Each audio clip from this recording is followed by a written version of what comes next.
Bueno, buenos días. De nuevo, gracias por estar aquí.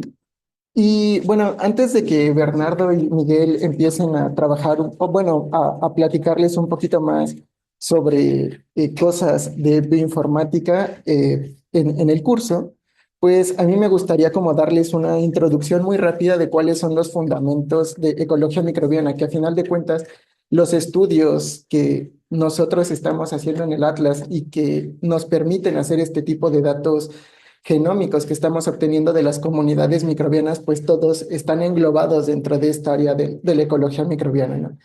Entonces, para empezar, pues la ecología microbiana es básicamente una rama tanto de la ecología como de la microbiología que busca entender cuáles son los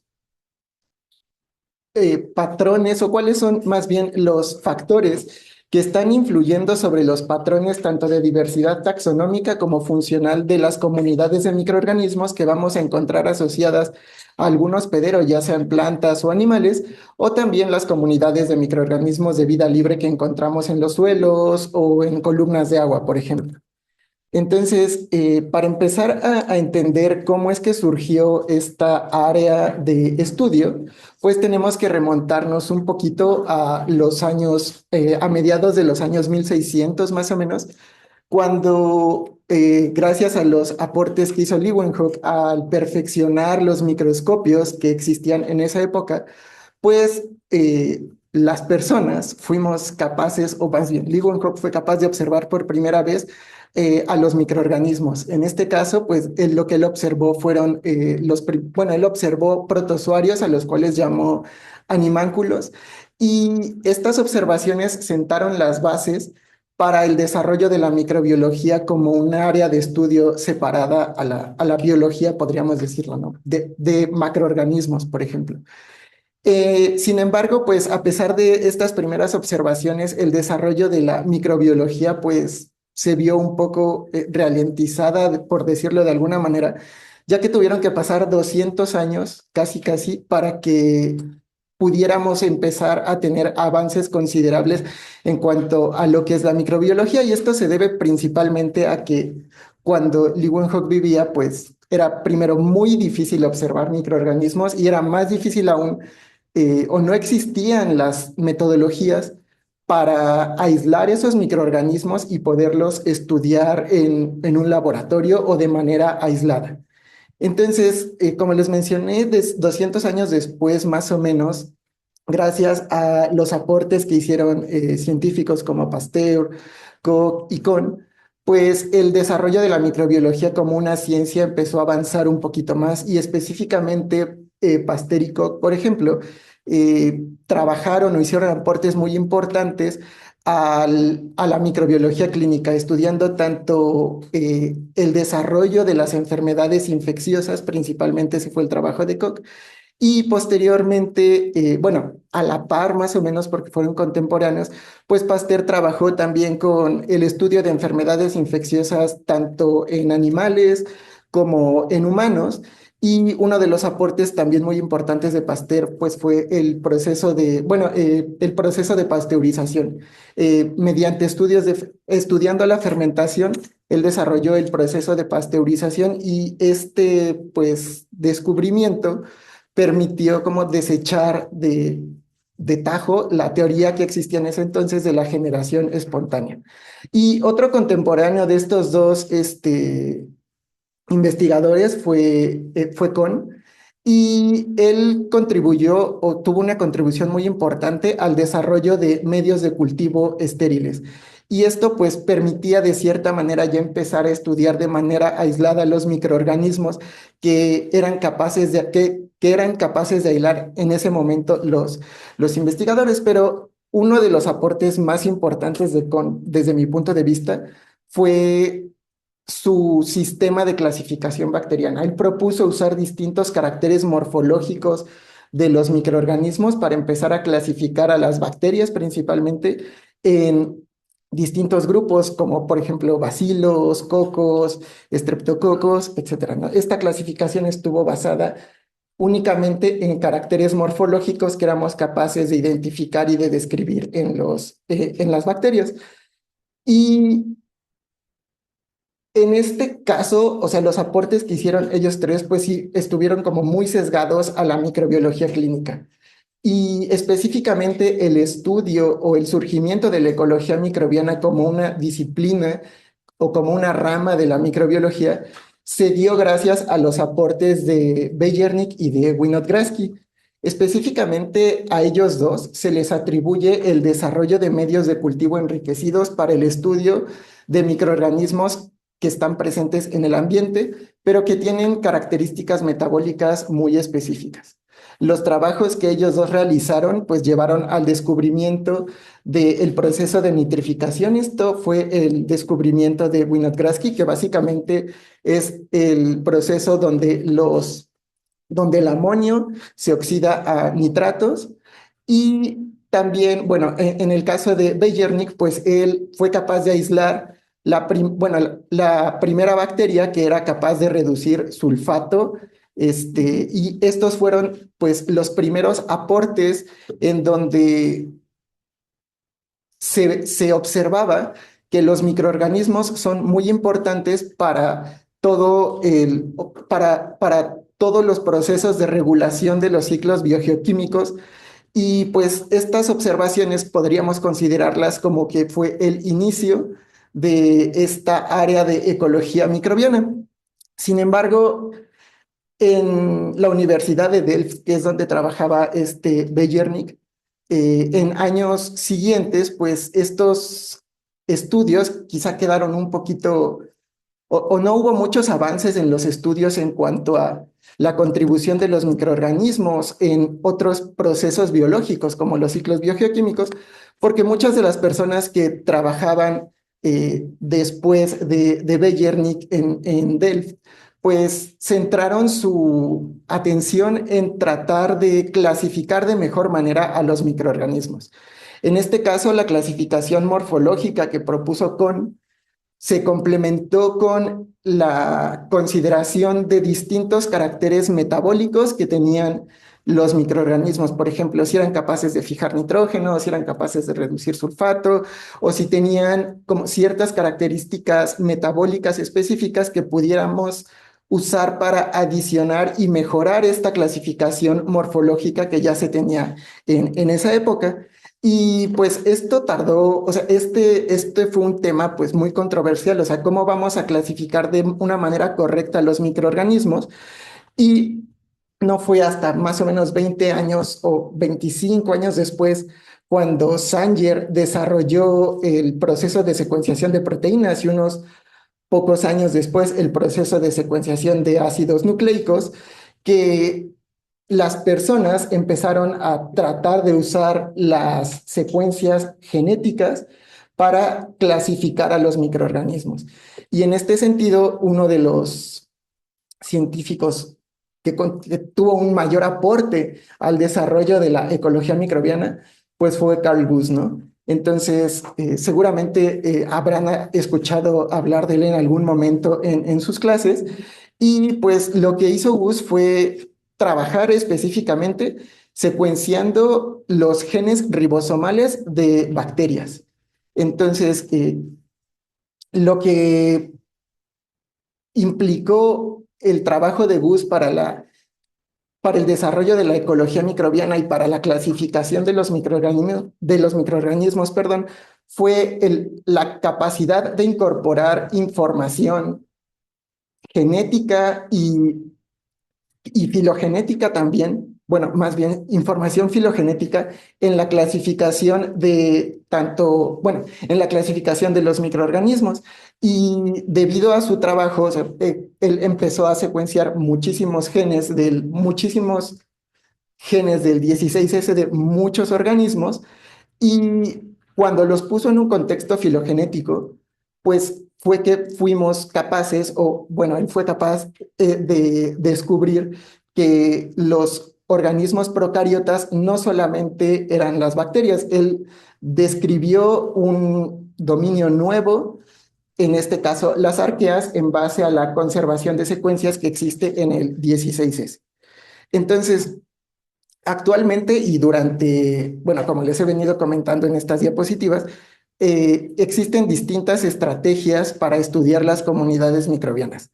Y bueno, en la diapositiva pasada yo hice mucho énfasis en que durante su desarrollo o en el inicio de los estudios de ecología microbiana, pues estas estrategias de estudio eran dependientes de cultivo y a partir de los descubrimientos o del desarrollo de las técnicas de secuenciación de Sanger, pues también se nos abrió la posibilidad de estudiar a las comunidades de microorganismos con estrategias independientes de cultivo.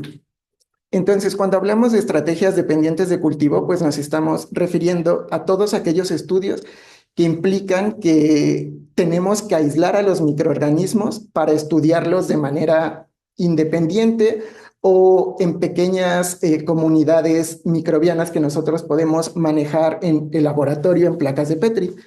Específicamente, estos estudios dependientes de cultivo lo que nos permiten, por un lado, es realizar diversos estudios fisiológicos y metabólicos. En esta imagen, por ejemplo, pueden observar una placa de Petri en donde se está probando la capacidad de degradar almidón por parte de esos aislados bacterianos.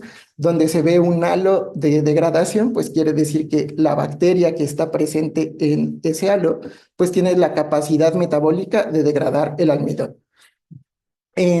Además, pues estos estudios dependientes de cultivo también nos permiten, por ejemplo, caracterizar distintos tipos de interacciones que existen entre los microorganismos. En este caso, lo que observan es un ensayo de inhibición en donde esos aislados bacterianos pues están mostrando que tienen la capacidad de inhibir el crecimiento del hongo que está presente en el centro de la placa. Entonces, en el caso de las estrategias independientes de cultivo, a lo que nos estamos refiriendo es a todos esos estudios en donde nosotros estamos obteniendo el DNA de las comunidades de microorganismos que estamos estudiando y posteriormente las secuenciamos. Y podemos dividir estas estrategias en dos grupos muy grandes, que sería la secuenciación de amplicones o que también la podemos referir como metagenética, y la otra estrategia pues sería una estrategia metagenómica. Entonces, para profundizar un poquito más en cuáles son los alcances de estas dos estrategias de estudio independientes del cultivo, pues en el caso de las estrategias de metagenética o secuenciación de amplicones, o para lo que se usan principalmente es para llevar a cabo estudios ecológicos.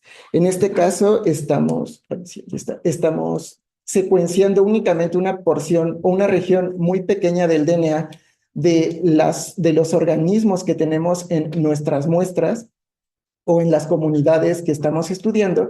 Y posteriormente, al secuenciar estas regiones que generalmente son marcadores conservados entre los microorganismos, como en el caso de las bacterias, por ejemplo, puede ser el 16S, en el caso de los hongos puede ser el ITS o el 18S, pues en base a la secuenciación de estos genes nosotros podemos comparar la diversidad tanto alfa como diversidad beta e incluso podemos llegar al punto de hacer predicciones funcionales, pero usando una región muy pequeña del genoma completo de estos organismos. En el caso de las estrategias de metagenomas o de metagenómica, en este caso, lo que estamos haciendo es que teóricamente estamos secuenciando la totalidad de los genomas de los organismos que tenemos en las muestras que estamos estudiando y esto nos permite generar inferencias funcionales, ya que, como les menciono, teóricamente estamos secuenciando no solamente un gen marcador, estamos secuenciando los genomas completos de los organismos que tenemos en esta muestra. Y con estos datos lo que podemos hacer es, mediante distintas estrategias bioinformáticas, generar catálogos de genes o tratar de ensamblar los genomas completos que nosotros teníamos en un inicio. Mediante el ensamble de estos genomas o usando estos catálogos de genes y aplicando distintas estrategias bioinformáticas, lo que podemos hacer es llevar a cabo estudios filogenéticos donde vamos a asignar la taxonomía de nuestros genomas ensamblados de metagenomas Y también podemos llevar a cabo análisis funcionales mediante la anotación ya sea tanto de catálogos de genes como de los genomas que nosotros estamos obteniendo para darnos una idea de cuáles son las funciones potenciales que están llevando a cabo las comunidades microbianas que nosotros estamos estudiando. Entonces, eh,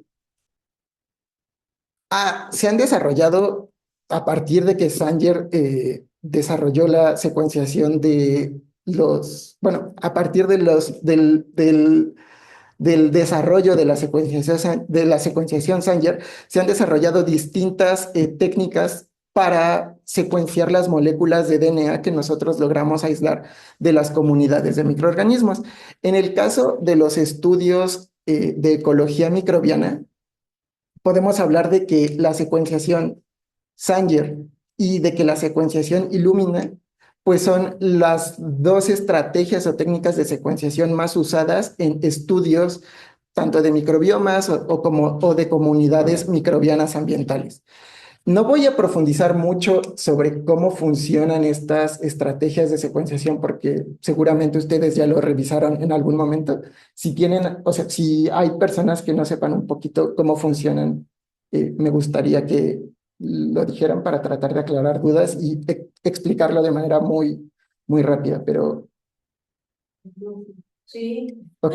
Sí, explícalo de manera clara. Ok, vale. Bueno, entonces, la secuenciación Sanger, por ejemplo, lo que creo que para esto sería bueno.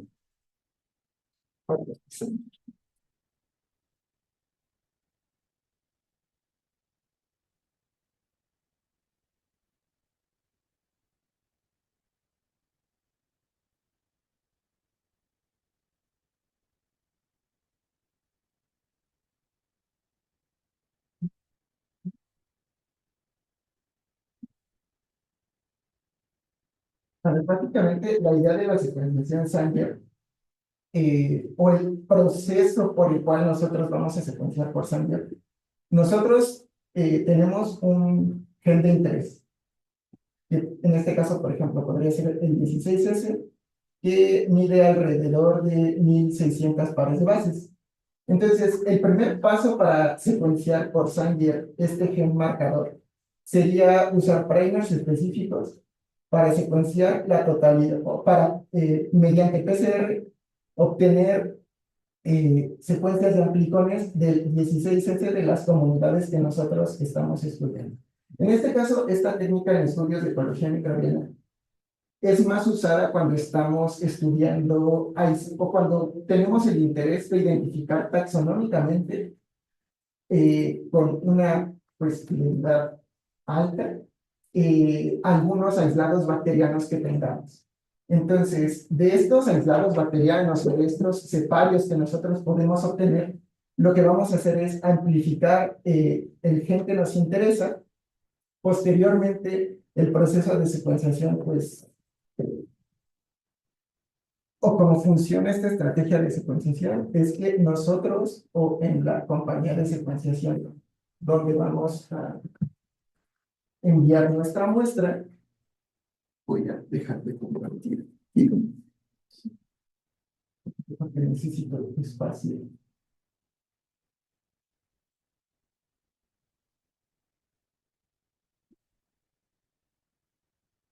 Entonces, el proceso que se usa en la compañía de secuenciación es que aquí nosotros vamos a tener distintos DNTPs, que son moléculas o DNTPs que están bloqueadas en el extremo, ah, en el grupo, es perdón, se me olvidó. Bueno, están bloqueadas en uno de los extremos de la molécula. Entonces, lo que al estar bloqueadas, cuando está ocurriendo el proceso de amplificación durante la secuenciación, cuando al azar, por ejemplo, se une una adenina que está bloqueada en uno de sus extremos, ya no se va a poder unir el siguiente nucleótido a esta molécula. Nosotros vamos a tener en estos frasquitos distintas o una cantidad X de la molécula que nosotros queremos secuenciar. Entonces, al azar se van a estar uniendo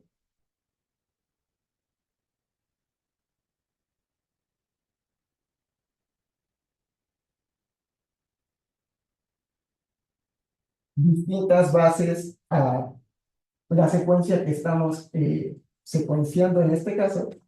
Y cuando se una un nucleótido que está bloqueado en uno de sus extremos, ya no se va a poder adicionar una siguiente base. Esa es la teoría que hay. Es por introducción. Se interrumpes la polimerización en un paso. Sí, la polimerasa ya no puede añadir el siguiente nucleótido. Entonces, aquí les puse 4 frasquitos, porque lo que hacen las compañías, bueno, lo que sucede es que aquí vamos a tener una adenina que está bloqueada, una timina que está bloqueada, una guanina que está bloqueada y una citosina que está bloqueada. Entonces, nosotros tenemos nuestras moléculas de 16S que amplificamos aquí, y cuando ocurre el proceso de polimerización, pues se van a ir generando fragmentos de distintos tamaños en cada uno de los frascos que tenemos con los distintos nucleótidos marcados. Posteriormente, lo que ocurre en esta secuenciación capilar por Sanger es que vamos a pasar estos fragmentos por un capilar en donde donde un láser va a excitar las moléculas de DNA que nosotros estamos pasando por ahí. Y además de que esta base está bloqueada, bueno, de que estas bases están bloqueadas, también están marcadas con un fluoróforo. Al momento de que las secuencias con distintas longitudes están pasando por el capilar, nosotros vamos a obtener distintas señales. Es básicamente lo que estamos viendo aquí. Entonces, de acuerdo a la longitud del fragmento donde se está excitando la base que está pasando por el capilar, pues nosotros vamos a observar lo que los electroferogramas que nos mandan cuando mandamos a secuenciar por Sanger, no sé si los han visto alguna vez, donde son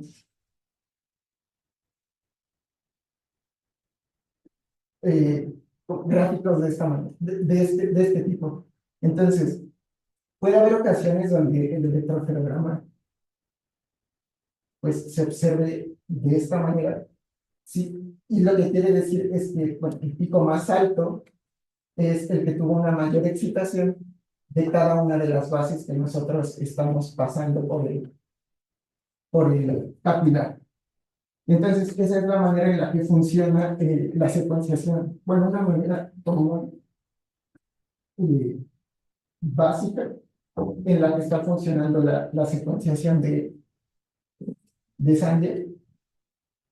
Y como les mencionaba, estas estrategias de secuenciación, específicamente Sanger, es rara usarla para estudios ecológicos de comunidades microbianas.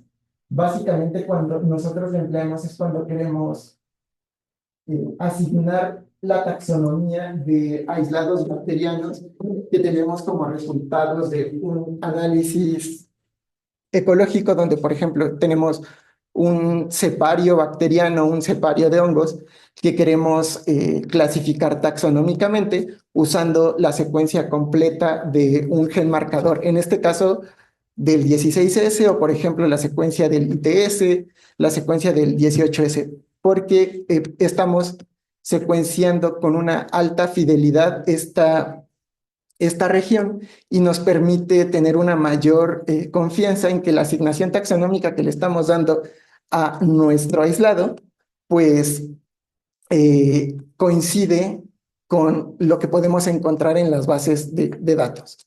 En el caso de la secuenciación de Illumina, que es la que o sea, es la que ha sido más usada para estudios de ecología microbiana debido a que podemos obtener una mayor cantidad de secuencias de estos procesos Sin embargo, una diferencia importante que existe, sí se está acabando. Una diferencia importante que existe entre Sanger y Lumina es la longitud de la secuencia que vamos a obtener. Mientras que con Sanger podemos obtener, como les mencioné, prácticamente todas las bases, las casi 1600 bases del 16S. Con Illumina podemos obtener alrededor de 300 a 600 bases, más o menos, dependiendo de la región en la que nosotros estemos interesados secuenciar. Hay distintos primers que se pueden usar para amplificar, por ejemplo, el 16S, eso lo vamos a ver mañana, pero básicamente la idea que existe detrás de la secuenciación de Illumina es que nosotros vamos a amplificar fragmentos más pequeños del gen en el que estamos interesados y les vamos a adicionar adaptadores para que estos se unan a una placa que es donde va a ocurrir el proceso de secuenciación. Este paso de adicionar adaptadores ha cambiado a través de los años. En un inicio lo que se hacía era amplificar la región en la que estamos interesados y posteriormente por procesos de ligación en el laboratorio nosotros teníamos que adicionarles estos adaptadores. Ahora existen primers que ya los traen, los podemos mandar a sintetizar ya con los adaptadores. Y lo único que va a suceder es que en la compañía de secuenciación, estos adaptadores, estas plaquitas tienen una secuencia complementaria a los adaptadores que nosotros que usamos o que le adicionamos a nuestra secuencia de interés. Estas secuencias, cuando nosotros las colocamos en la placa, se van a pegar por complementariedad y posteriormente está la base placa esta placa se lava para eliminar todas las secuencias que no lograron unirse a la placa. Posteriormente va a ocurrir algo que se llama amplificación por puente, en donde aquí esta parte o el extremo 5' de nuestra región de interés se pega a la placa y en el extremo 3' tiene un adaptador complementario a otros que se encuentran en la placa.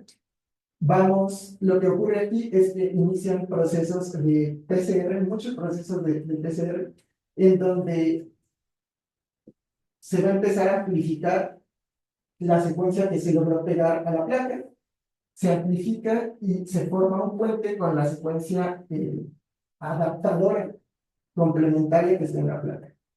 Posteriormente, se lava la placa para despegar el primer primer que usamos para que se uniera a la placa. Y este proceso se repite muchas veces hasta que formamos un grupo de clústeres de secuencias similares que se amplificaron por PCR en nuestras placas de secuenciación. Una vez que se formaron estos clústeres, empieza ahora el proceso de secuenciación, empiezan procesos de amplificación por PCR de nuevo, donde en este caso lo que vamos a estar usando son nucleótidos que están marcados con una molécula fluorescente, al igual que en Sanger. Solamente que en este caso no están bloqueados en su extremo, se pueden seguir añadiendo bases a la molécula que se está amplificando. Y cada vez que uno de estos nucleótidos marcados se añade a nuestra molécula o a la molécula de DNA que nosotros estamos amplificando, se va a liberar el fluoróforo y se va a generar una señal del color del color de la base que se unió. Entonces, cada clúster se está amplificando al mismo tiempo y básicamente lo que vemos, o lo que se ve cuando se está amplificando, pues esta sería como una pequeña ventana, pero lo que vemos es muchos puntitos de colores al momento que se está llevando a cabo el proceso de secuenciación. Esto lo registra el secuenciador y al final lo que nos entrega pues simplemente es un archivo de texto donde están las secuencias que nosotros estamos amplificando. Ahora bien, Una pregunta, a ver, por ejemplo, se necesita un primer primero y el primer específico para el grupo en el que yo estoy trabajando o quiero amplificar. Sí, Por ejemplo, si quiero, no sé, supongamos que colecto raíces y quiero saber qué especies de hongos de Phylum Nomenicota en la raíz. Entonces yo necesito primers del Phylum Nomenicota. los puede, o sea, si no hay por lo general, son primers universales, digamos, no que sería el IPS. Pero para Nomenicota hay especiales, porque no pegamos cualquier uno. Ah, bueno, podrían usarse esos. Y bueno, eso sería una parte, ¿no? Entonces ya, tengo mis primers. Y luego, independientemente de los primers, son los adaptadores. Sí, Esos adaptadores solamente es para que trabajen con Illumina, sí, ¿cierto? sí. O sea, y como les mencionaba, ustedes pueden, si ya hay primers específicos para glomerulonecrota, por ejemplo, lo que pueden hacer es mandar a sintetizar el mismo primer, pero adicionándole la secuencia del adaptador de la plataforma de Illumina. Entonces el primer sí va a ser un poco más grande, pero cuando ustedes hagan el PCR, que es el proceso de construcción de librerías, ustedes ya van a tener su secuencia con los adaptadores extra. O lo que se puede hacer es, hay personas que todavía lo hacen, amplificar la región que les interesa, y a eso en el laboratorio, mediante procesos de ligación, ellos compras todo el kit de Illumina y tú ligas los adaptadores en el laboratorio.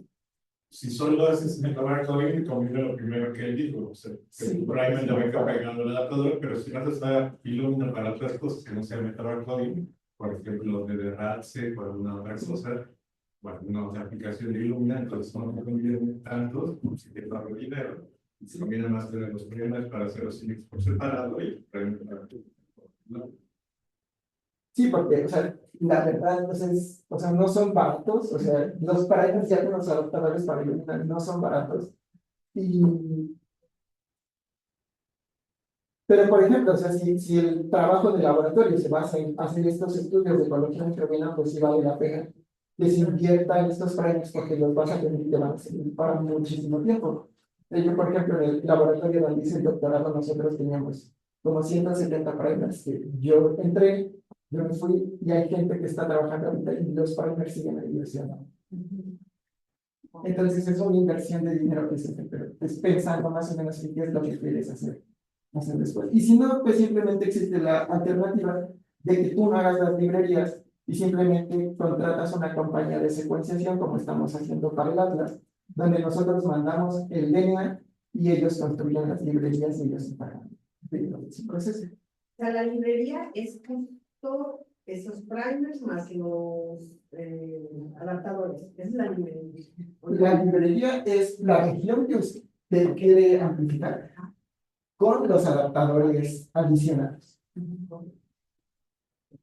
Y entonces, bueno, aquí nada más les pondré un ejemplo de otras estrategias de secuenciación que se han desarrollado recientemente y que, pues, sí han sido usadas para algunos estudios de ecología microbiana, como es el caso de Nanopore, donde, pues, Nanopore está muy padre, está muy interesante porque básicamente lo que nos permite es generar secuencias, obtenerlas casi en tiempo real, y además, pues, está bonito, ¿no? O sea, que tú tengas algo de este tamaño y que puedas generar tus propias secuencias en el laboratorio o en campo prácticamente, ¿no? Que básicamente la idea detrás de esto es que nosotros tenemos una secuencia de DNA en doble cadena en este caso. Lo que hacemos, la preparación que se le da a la muestra es adicionarle una proteína guía a uno de los extremos. Esta proteína guía lo que va a permitir es que esta secuencia llegue hasta esta membrana, en donde en esta membrana hay un poro. Entonces, simplemente esta proteína guía a la secuencia al poro y posteriormente la hebra de DNA doble se desnaturaliza y una de las hebras empieza a pasar por el poro. ¿Cómo se registra aquí?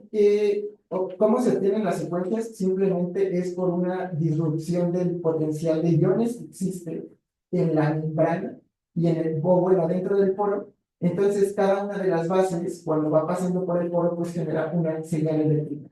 Y básicamente es así, esta es la manera en la que nosotros estamos obteniendo la secuencia de DNA que está pasando por el poro con el que estamos trabajando.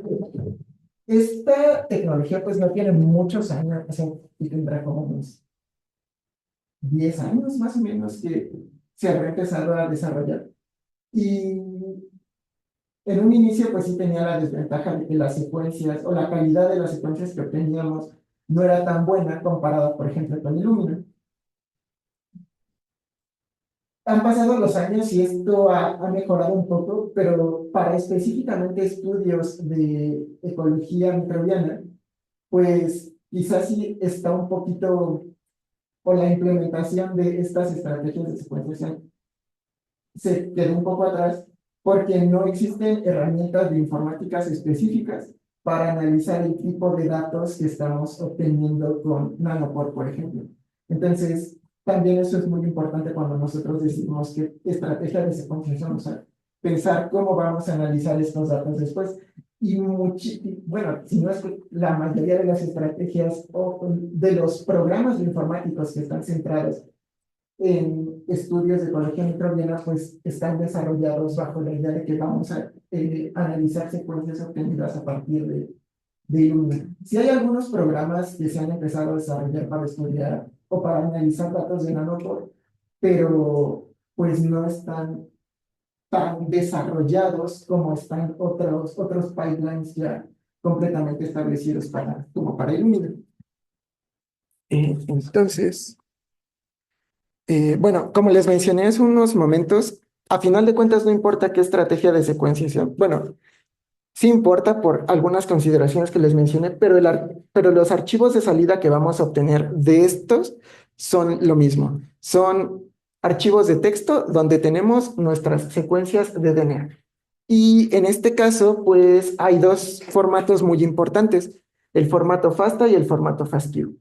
El formato FASTA surgió como una estrategia de reportar las secuencias de proteínas y posteriormente se usaron para reportar las secuencias de nucleótidos cuando, cuando secuenciamos moléculas de DNA. Y básicamente esto es lo que sería un formato FASTA, donde en la primera línea lo que tenemos es un título o un encabezado, donde lo que nos está diciendo, bueno, lo que tiene esta primera línea, en todos los archivos FASTA, siempre inician con el signo mayor que. Posteriormente hay un identificador de la secuencia y puede haber datos adicionales como de dónde viene esta secuencia, de qué gen se trata, y pues si es una secuencia parcial o algunos otros comentarios que van después de la coma que estamos observando aquí. Y básicamente la estructura de estos archivos pues es un encabezado y la secuencia de aminoácidos o de nucleótidos, en este caso para esta secuencia parcial del 16S de Bacillus thuringiensis. En el caso de los archivos FASTQ, estos sí cambian un poquito porque nos están diciendo o tienen más información. En este caso, lo que están viendo es un FASTQ de una de las muestras, de una muestra del Atlas. Entonces, en este caso, los archivos FASTQ, el encabezado no inicia con un mayor que, inicia con un arroba. Y posteriormente, pues, va el identificador de la secuencia y algunos comentarios extras. En este caso, la longitud de la secuencia. Posteriormente, lo que observan es la secuencia de nucleótidos de este archivo, o perdón, de esta secuencia, y adicionalmente tenemos una segunda línea, o perdón, un tercer renglón en este caso, donde siempre va a empezar con un signo de más. Este signo de más lo que marca en el archivo es el fin de nuestra secuencia. Y en este caso tiene un encabezado adicional, pero puede haber muchos casos donde este encabezado no esté presente y ustedes simplemente observen símbolo de más que está marcando, como les mencionaba, el final de su secuencia de nucleótidos.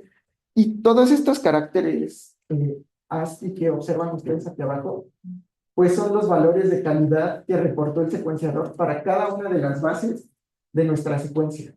Siempre van a ser el mismo número de caracteres que va a haber presentes en la parte de la secuencia de nucleótidos que en la parte de los valores de calidad.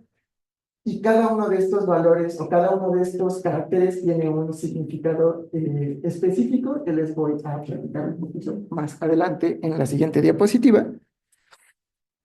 Pero básicamente lo que nos están diciendo estos caracteres, pues es la calidad que tiene nuestra secuencia. Y esta calidad se mide con algo que conocemos como valores Phred, que básicamente el valor Phred es una medida de probabilidad o una medida que indica la probabilidad de que durante la secuenciación o durante el llamado de base, la base que se está adicionando a la secuencia que nosotros estamos secuenciando en este caso, pues efectivamente sea una adenina, o sea una timina, o sea una guanina, o sea una citosina. ¿Se utilizan los mismos valores para secuenciar genes de iodina y de hidrógeno? Sí. Entonces, bueno, esta es una medida, o sea, logarítmica. Y, por ejemplo, en este caso, en esta tablita, pues simplemente es como una ilustración, en donde, por ejemplo, si nosotros tenemos una base que tiene un valor Phred de 10, lo que nos está indicando es que existe una probabilidad de error del 10%. Es decir, tenemos una certeza de que esa base es una adenina con un 90% de probabilidad.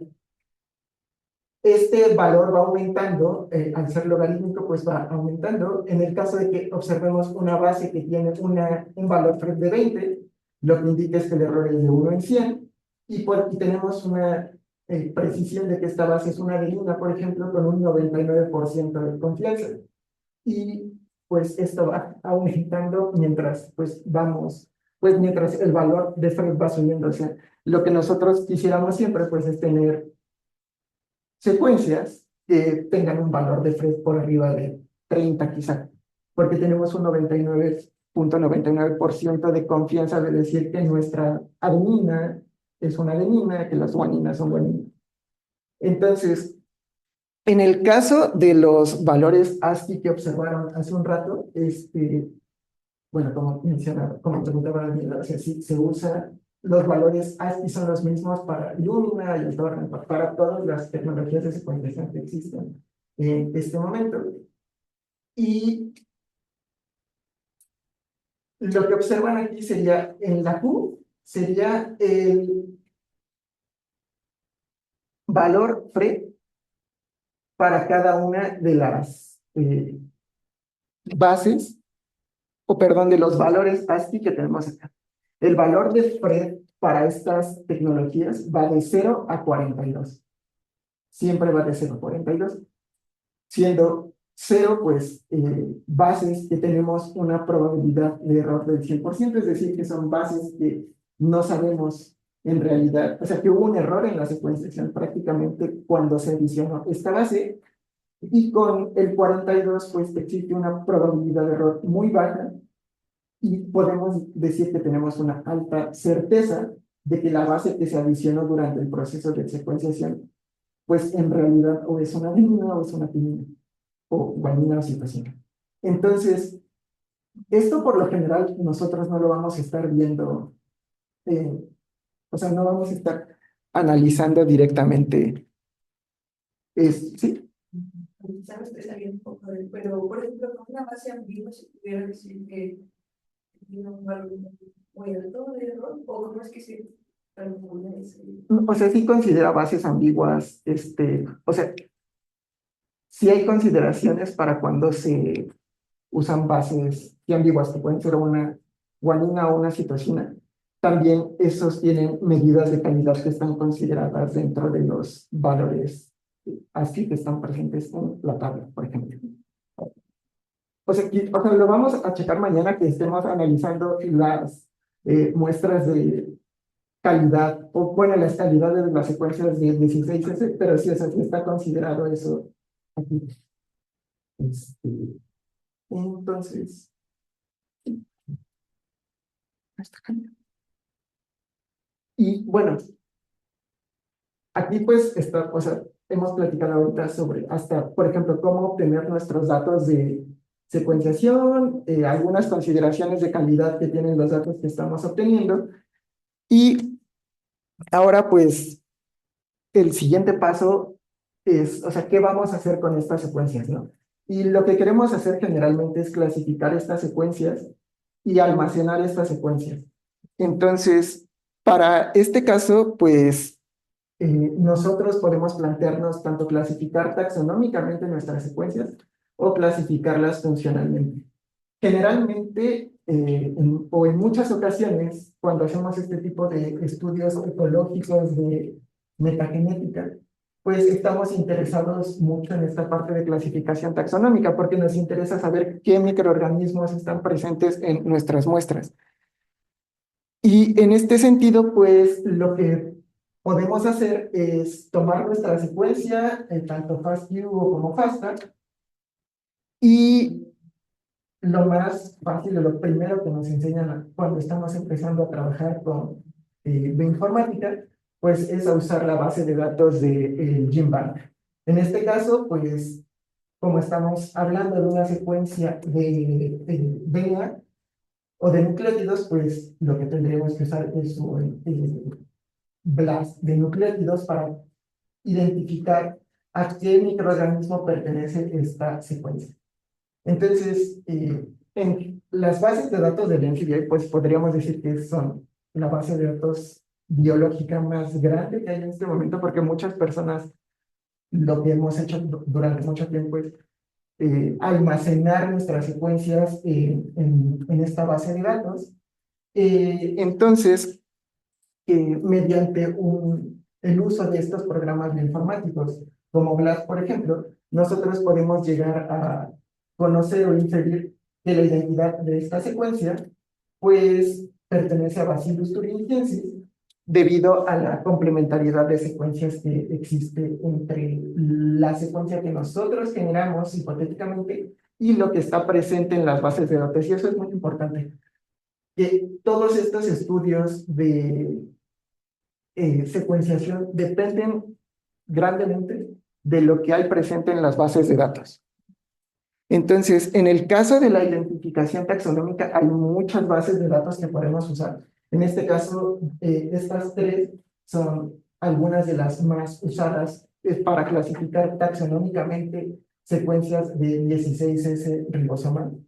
Puede ser el caso, por ejemplo, de Sylvan, que es una base de datos donde están almacenadas secuencias ribosomales completas de tanto bacterias y algunos animales. De hongos no, o no estoy seguro en este momento, pero de Green Genes, esta es una base de datos enfocada específicamente a análisis de 16S, por ejemplo. Sin embargo, o sea, en algunos años se dejó de usar porque, a comparación de Silva, esta base de datos dejó de tener o dejó de estar curada como unos, no sé, 10 años más o menos. Y hace 2 años salió una versión 2 de esta base de datos. O, por ejemplo, la base de datos de secuencias ribosomales. Cuando generamos análisis de clasificación taxonómica para 16S, son algunas de las que podemos usar. En el caso de hongos hay bases de datos específicas para hongos como Unite, por ejemplo, que van a ver con Bernardo, o con Miguel van a ver bases de datos que están enfocadas directamente a la clasificación taxonómica de animales, por ejemplo. En el caso de la clasificación funcional, pues también hay muchas otras bases de datos que podemos usar. Aquí voy a regresar un poquito a quizá profundizar un poquito qué podemos hacer con datos o hasta dónde podemos llegar con clasificaciones funcionales en análisis de secuenciación. Y como les mencionaba hace algunos minutos, lo que podemos hacer es generar catálogos de genes donde las secuencias que nosotros estamos obteniendo, lo que vamos a hacer es ensamblar esas secuencias inferir marcos de lectura abiertos de esas secuencias que estamos generando y posteriormente asignar funcionalmente estos marcos de lectura abiertos. O también tenemos la alternativa de pasar por procesos, por diversos procesos de informáticos para tratar de que todas las secuencias que tenemos, ensamblarlas en algo que conocemos como MAX o como genomas ensamblados de metagenomas. En donde, si se dan cuenta, pues teóricamente lo que nosotros estamos haciendo es recuperar los genomas completos de los microorganismos que teníamos en nuestra muestra inicial. A partir de estas dos estrategias, lo que podemos hacer es usar bases de datos específicas para identificar o tratar de asociar una función a los ORCs o a los genes que nosotros estamos recuperando en nuestros catálogos, o tratar de anotar directamente los genomas que nosotros estamos ensamblando a partir de nuestras muestras. Y para esto también hay muchas bases de datos que podemos emplear y que están enfocadas en analizar o en anotar funcionalmente genes asociados a funciones muy específicas, por ejemplo. En el caso de T, esta sería como la base de datos más, una de las bases de datos más amplias en cuanto a anotaciones funcionales. No está enfocada como en alguna función específica, simplemente pues hay información de genes que ya tienen una función caracterizada hacia cierto proceso metabólico. En el caso, por ejemplo, esta es la base, es el icono de la base de datos de genes de resistencia a antibióticos. Nosotros, si estuviéramos interesados en saber si en nuestras muestras de suelo o de agua hay algunos, o cuál es la proporción, o cuál es la identidad de genes de producción de antibióticos, por ejemplo, podemos usar este tipo de bases de datos. La Casipedia o esta base de datos de Casi está enfocada en describir genes, o tiene información más bien de genes que están asociados a la degradación de carbohidratos, por ejemplo, o hay algunos otros programas como Anti-Smash que usan distintas bases de datos o distintas estrategias bioinformáticas para inferir la capacidad de producir metabolitos secundarios de los MAX, por ejemplo, que nosotros estamos recuperando de nuestras muestras. Y pues ya para terminar esta parte de la presentación, pues simplemente me gustaría como mencionar un poco que, por ejemplo, en el caso de los estudios de clasificaciones taxonómicas, pues como les mencionaba, ¿no? O sea, las asignaciones que nosotros vamos a otorgarle a estas secuencias de 16S o de ITS, pues van a depender directamente de la información que hay en las bases de datos que nosotros estamos ocupando. Y es importante, pues, tener siempre en cuenta que las bases de datos no están completas. Cuando ustedes hagan, o no sé si ya tengan alguna experiencia, seguramente las personas que ya lo han hecho se han encontrado con que algunas clasificaciones taxonómicas pues nos dicen un classified, o quizá la asignación taxonómica que estamos obteniendo llega hasta nivel de filo, a nivel de orden, y esto se debe principalmente a esto, a que pues no tenemos información sobre, en las bases de datos, que nos permitan tener una clasificación taxonómica profunda. Es por eso que cuando hacemos este tipo de análisis taxonómicos con secuencias de amplicones o de metagenética, pues muchas veces es mejor ser como un poco conservadores hasta qué rango taxonómico vamos a generar estas descripciones. Y con ser conservadores me refiero a que es muy difícil llegar con 250, con 300, con 600 bases a decir yo tengo esta especie de hongo, yo tengo esta especie de bacteria. Quizás sí podemos llegar a decir, pues mira, estas son las familias que yo tengo en mi muestra, estos son los órdenes que yo tengo en mi muestra. Incluso es un poquito arriesgado de llegar como a nivel de género, ¿no? O sea, hay personas que llegan, pero es mejor ser un poco más conservadores, teniendo en cuenta que las bases de datos pues sí no están completas y que estamos usando una región muy chiquita de los genes para llegar a estas asignaciones taxonómicas.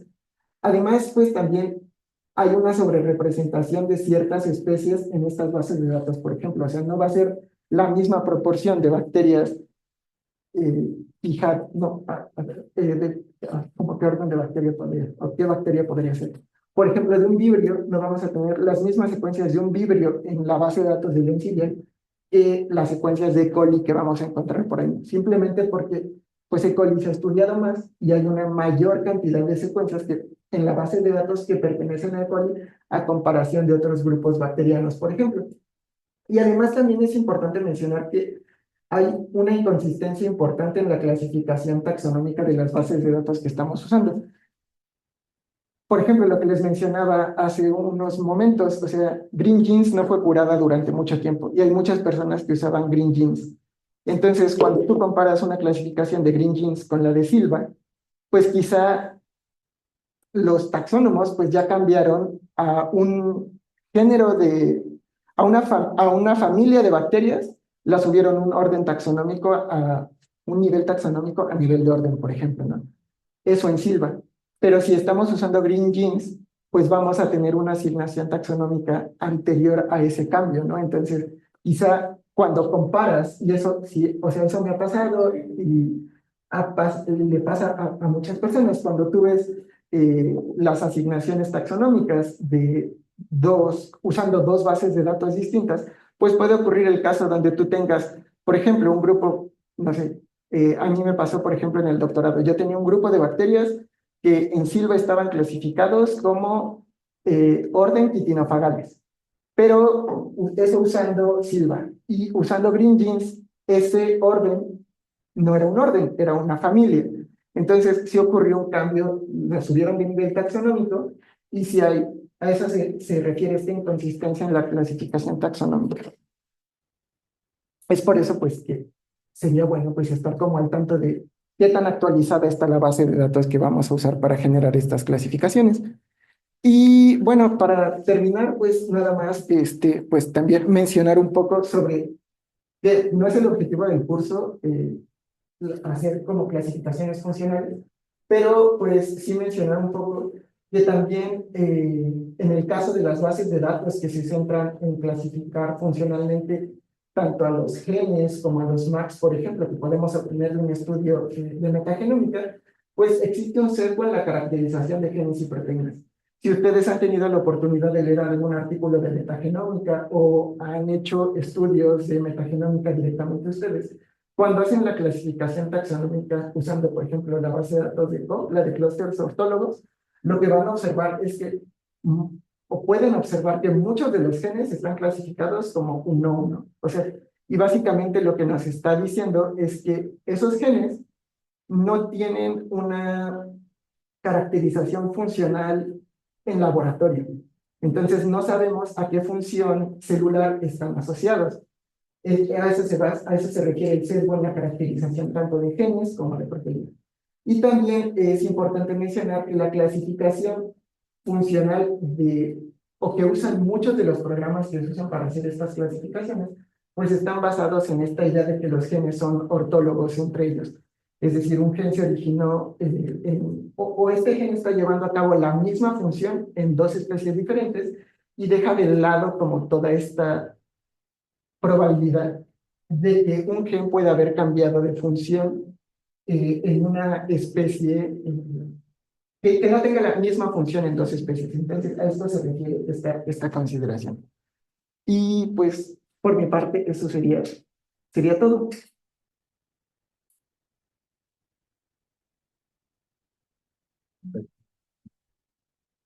¿Ah? Los correctos que mencionaba de FASTA, sí, de FASTA, ¿no había una línea que era el tag, o sea, el primer, o eso ya se quitó? Sí entiendo a qué te refieres, pero cuando tú recibes tus archivos de secuenciación, los puedes recibir de dos maneras. Los puedes recibir multiplexados o demultiplexados. Antes te los mandaban multiplexados. En realidad, ¿qué quiero decir con esto? Si recuerdan, a ver, lo voy a volver a compartir.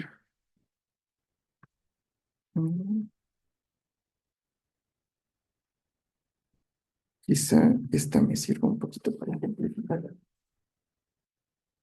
Y cada una, esta sería como una librería, digamos, ¿no? Que en nuestra muestra tenemos 3 secuencias diferentes.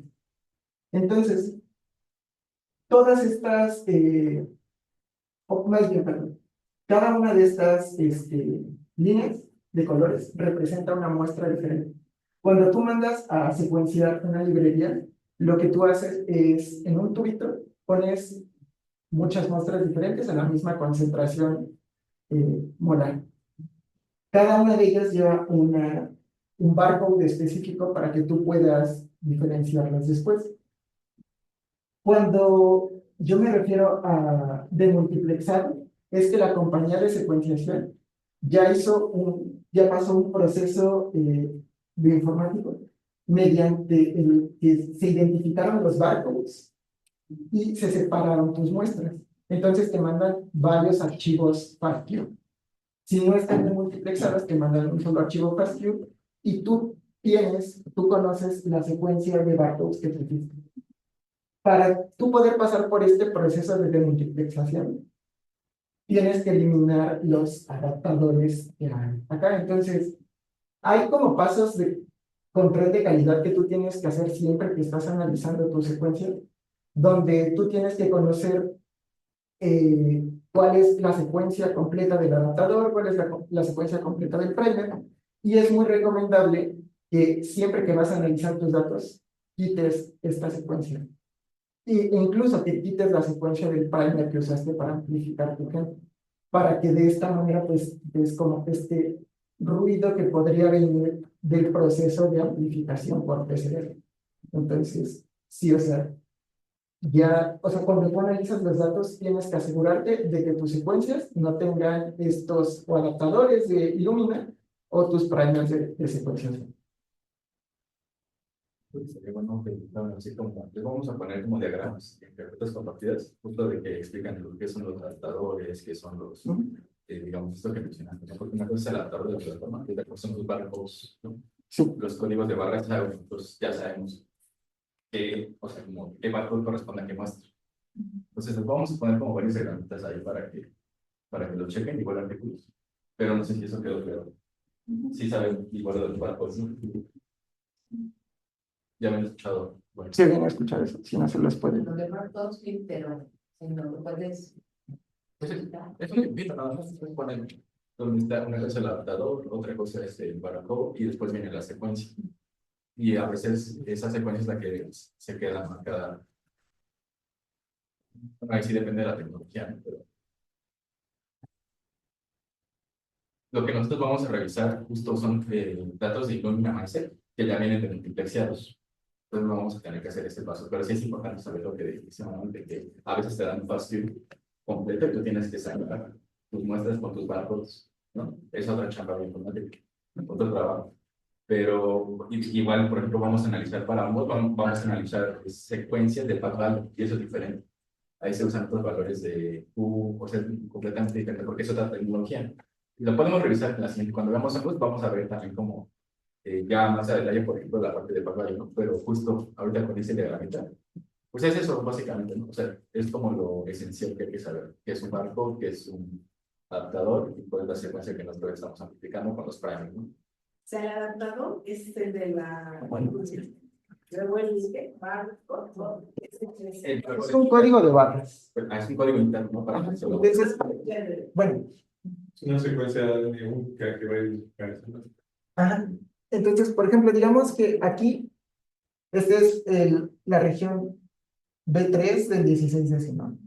Entonces, nuestro primer de amplificación, pues reconocería esta secuencia.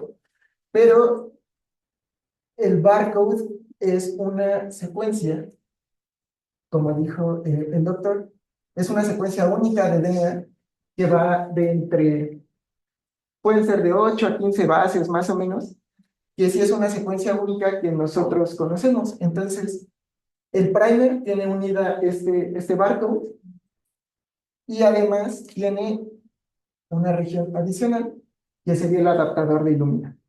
Entonces, a esto es a lo que, bueno, quizá hubiera estado bien profundizar un poquito más antes en esto, Pero este sería el primer que les mencionaba que ustedes mandan a sintetizar si quieren hacer estrategias de metabarcoding para cierto gen. Entonces, lo mismo sucede en el otro extremo, donde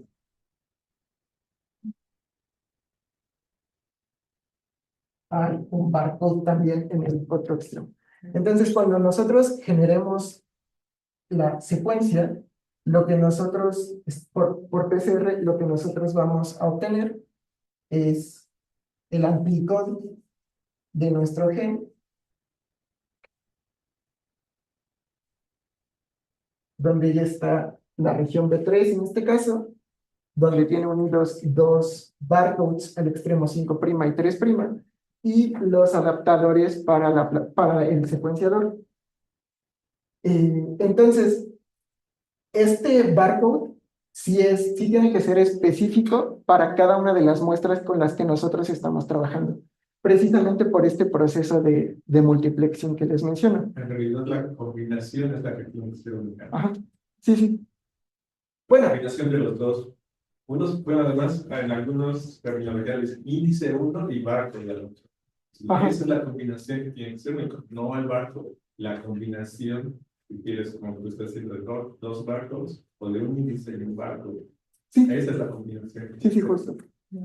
Justo. Entonces, bueno, o sea, puede ser la combinación en el caso de que estemos generando una secuenciación pairen, o si es single end, pues nada más sería la parte 5', 3'. Pero sí, o sea, estos barcodes sí tienen que ser, o esta combinación, tiene que ser única, porque es lo que nos va a permitir hacer el proceso de multiplicación de las muestras. Si nos equivocamos y amplificamos dos muestras con el mismo barcode, o pues sí, es que también de gente que le ha pasado, pues y ya no vas a poder recuperar o no vas a poder diferenciar las dos muestras. Básicamente es eso, porque al momento de separar tus archivos FASTQ, pues vas a tener, o sea, los dos se van a ir a un mismo archivo FASTQ. Lo que sí se puede hacer, y por eso es que vale la pena hacer esta inversión, es que pues si entra en una corrida de secuenciación diferente, pues los puedes estar reutilizando y reutilizando, porque simplemente te sirven para diferenciar las secuencias que vienen de diferentes muestras. Esa sería como la idea atrás de usar los barcodes. Nada más una duda, para diseñar esos barcodes, nada más es así como que sea, o sea, entiendo yo que es adenina, guanina, no sé qué cosa, y ya, pero ¿cómo le hacen? Me refiero a las compañías, ¿no? Pues es que en realidad ya no, o sea, ya hay gente que ya hizo eso, entonces ya hay muchos códigos de barra diseñados. Entonces, cuando tú mandas a sintetizarlos, pues simplemente, o sea, les dices, dame del número 1 al tal. Ajá. Y ya están diseñados esos primers con el barcode adicional. Yo sé, el 1 es el sitio tal, el 2 es tal. Ujú. Sí, sí. Sí, y por lo general, o sea, si tú construyes las librerías con los barcodes, pues tú sabes que mandaste a sintetizar. Pero la compañía siempre te manda un archivo extra donde prácticamente son dos columnas, o sea, es el ID del barcode y la secuencia que tiene tu barcode. Entonces tú así conoces con qué tag o con qué el barcode está marcada cada una de tus muestras.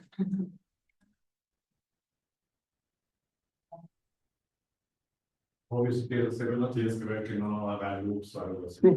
Que no haga churrito. Porque luego los tenían que hacer chiquitos, ¿no? Porque luego cuando son muy largos, que es lo que nos pasó con Papayo. Con Papayo tienes que separar unos fragmentos, como de un par de bases, pero aparte también el barco, más aparte el adaptador de Papayo es enorme.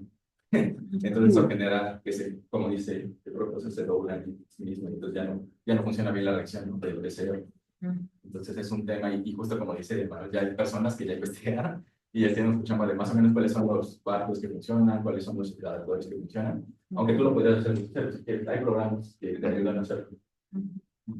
Y no sé un backvalue, pero el Illumina se independientemente del barcode, de la secuencia. Entonces no deberías tener problema en sacar tu. Puede que no te salga la secuencia, pero te sale tu barco.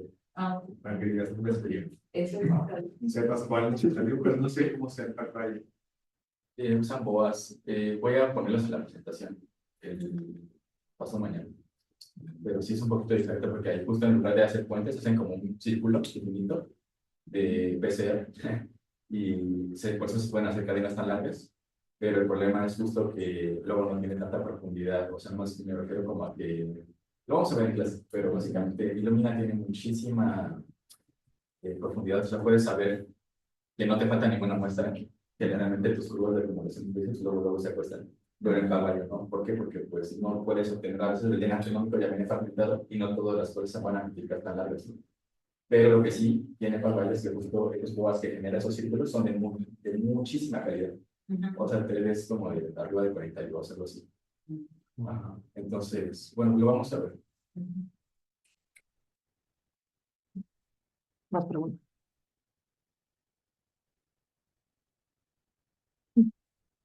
Pues podemos tener Van a decir que la cosa soy y tener toda la razón, pero me rehúso a usar metagenética como una palabra real. es metabarco, Sí, es más. porque en la genética justo ya lo investigamos. Googlealo y me va a salir algo esotérico o lo genérico que puedes comprar en Amazon, pero no existe esa palabra. Y hacemos muy mal en hacer neologismos que la gente va a ver. Entonces, a lo mejor ustedes quieren usarlo, pero los demás, por favor, no usen metagenética porque existe metagenómica, sí. Metabarco y Sí, me toma. metagenética. O dijiste otra palabra táctica. Sí, o sea, pues yo generalmente uso el término secuenciación de amplicones porque es lo que estamos haciendo. Sí, entonces, pues sí, o sea, podemos referirnos mejor como estrategias de secuenciación de amplicones, porque pues engloba cualquier cosa que Es que queramos. ya hay una tesis que dice metagenética y eso no puede pasar.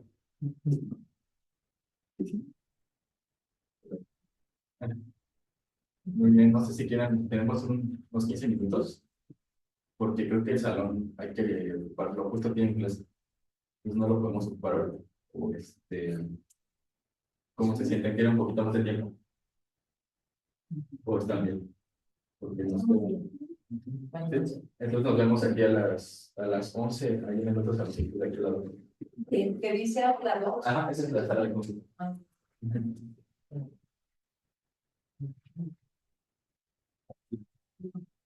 Sí, sí. Dejar de comprar. Entonces, ¿quieres que probamos eso? Vamos a preguntar.